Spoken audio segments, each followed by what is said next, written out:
الحمد لله رب العالمين والصلاة والسلام على رسول الكريم وعلى آله وأصحابه ومن استنى بسنته إلى يوم الدين. All praise to Allah, and may Allah's peace and blessings be on His last Prophet Muhammad sallallahu alayhi wasallam, and on all those who follow the path of righteousness until the last day. I'd first like to recognize and to thank our host, Alam Ibrahim, who has been so gracious in welcoming us to Kano. And though, as was mentioned, this is not my first time to Kano, maybe it's my fourth time, but as Allah willed it, the various itineraries that I came under did not put me into the presence of your leader, His Excellency Malam Ibrahim. So, Alhamdulillah, I'd like to also thank all of the distinguished members who are present amongst us and who have taken the time out to welcome me to Kano.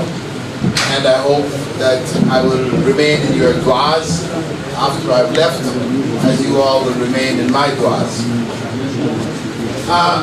Just to mention the issue of the university, which I founded in 2007.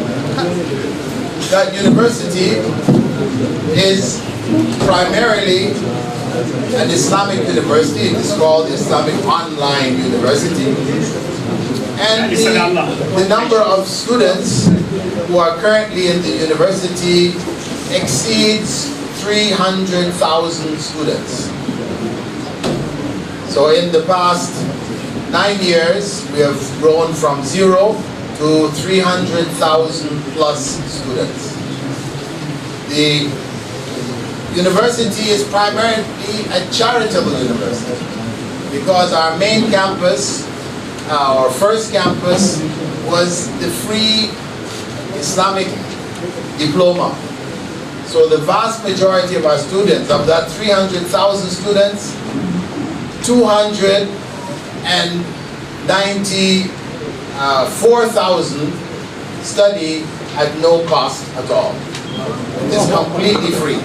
And I welcome all of you to join the university and benefit, as more than 12,000 Nigerians are currently benefiting.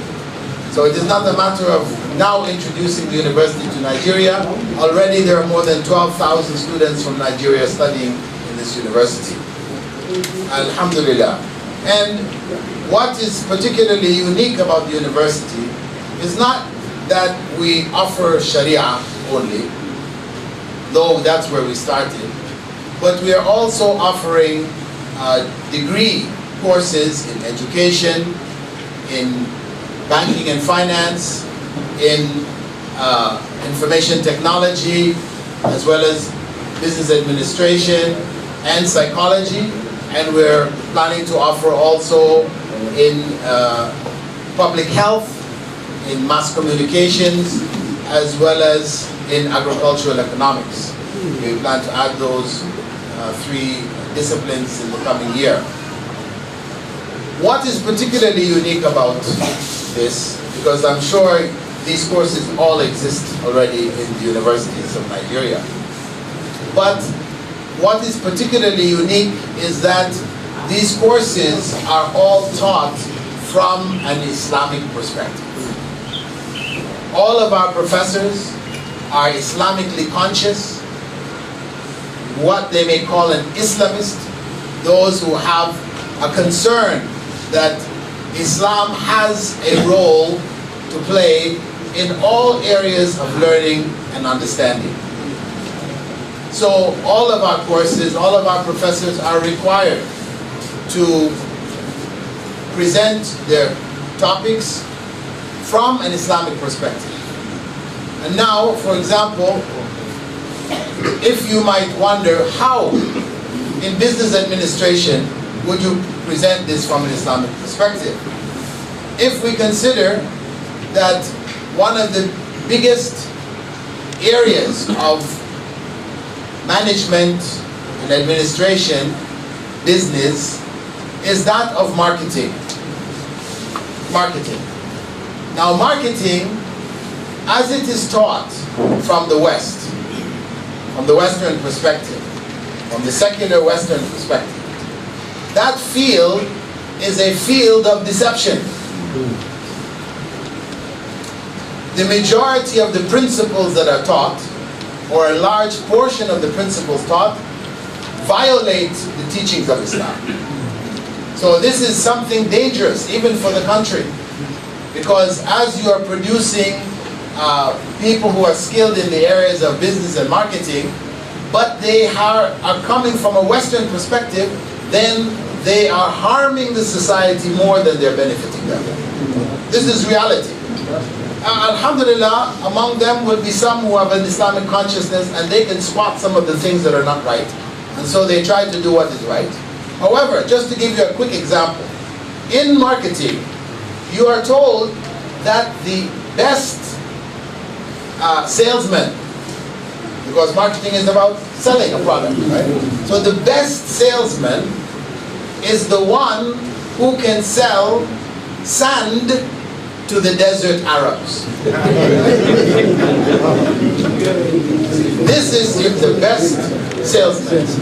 And we say, yeah, wow, if he's able to do that, he could sell anything. But think about it. How can somebody sell sand to an Arab sitting in the middle of sand? You have to deceive him. You have to lie. You have to create a circumstance where he will think he needs to get this sand from you, even though he's sitting in the middle of sand. So from the Islamic perspective, when that subject is taught, then the professor will inform the students that, yes, this is what is taught in the West, but we cannot follow this. As Muslims, Muhammad told us, Man ghashana laysa minna. There's no room to cheat, to deceive. This is forbidden in the Sharia. So that subject, as well as all of our other subjects, are all taught from an Islamic perspective. And I have personally endeavored to introduce that approach also to schools. The last time I came to Kano and Kaduna, Abuja, I met with the schools, primary and secondary school teachers. And I presented to them a systematic approach to Islamization of curriculum. Ideally, it would be wonderful if we could create new textbooks in science, in math, geography, in all these fields from an Islamic perspective. But reality is that that will take a long time. And maybe you will not be able to introduce it because this is not a 100% Muslim country. So there will be opposition from those who don't share our faith and our beliefs. So I outlined 5 basic principles by which any teacher can take any subject and Islamize it. With the same textbooks which are offered by the government or any government, they can apply those principles and Islamize their lesson plans, because the lesson plan is the basis for which the class is taught. So this, I have encouraged teachers in different areas of and states of Nigeria towards developing this further and bringing it to the country as a whole, especially into the new schools that are coming up, the Islamic schools, international schools that are coming up all over the country. They do need a clear curricular program of Islamization, or we say it as integration of Islam into the educational process. And this is returning to our past, where the great Muslim scholars around the world who contributed and provided the foundation from which the Western civilization has built itself. When we look into their works, whenever they were discussing optics or mathematics or biology, etc., in the middle of their text, while discussing such topics, they would mention وَقَالَ اللَّهُ تَعَالَى, and Allah said so and so. They quote a verse. Later on they would say وَقَالَ رَسُولُ اللَّهِ صَلَّى اللَّهُ عَلَيْهِ وَسَلَّمَ, and the Prophet ﷺ had something to say on this.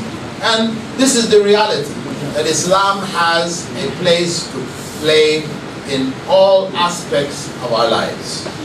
Education is the foundation for building society, building an ummah, and we will need to work together in Islamizing, integrating Islam back into the educational system.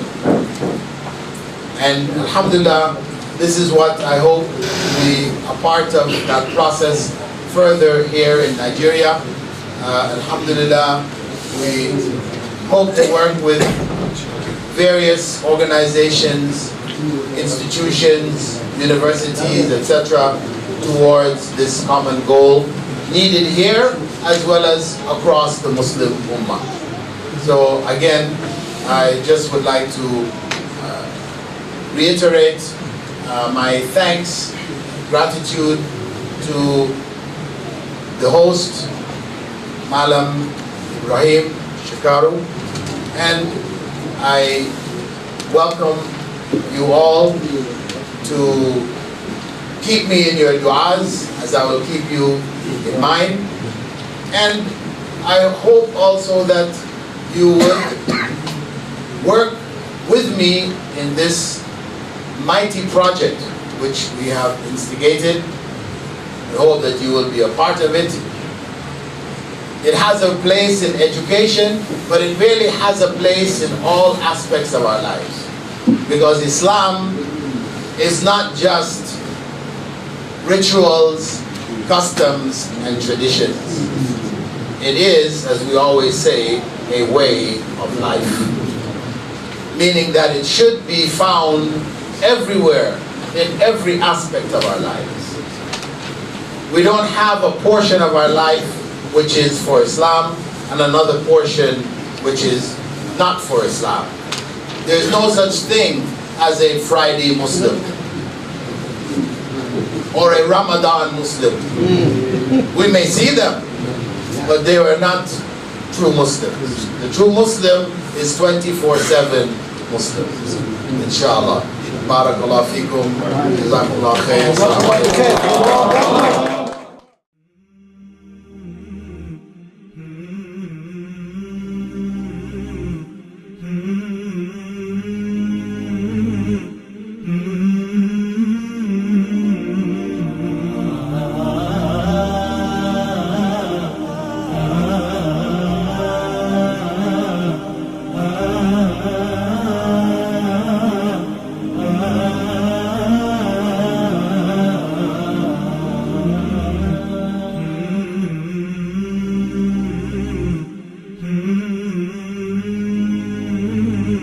Mm-hmm.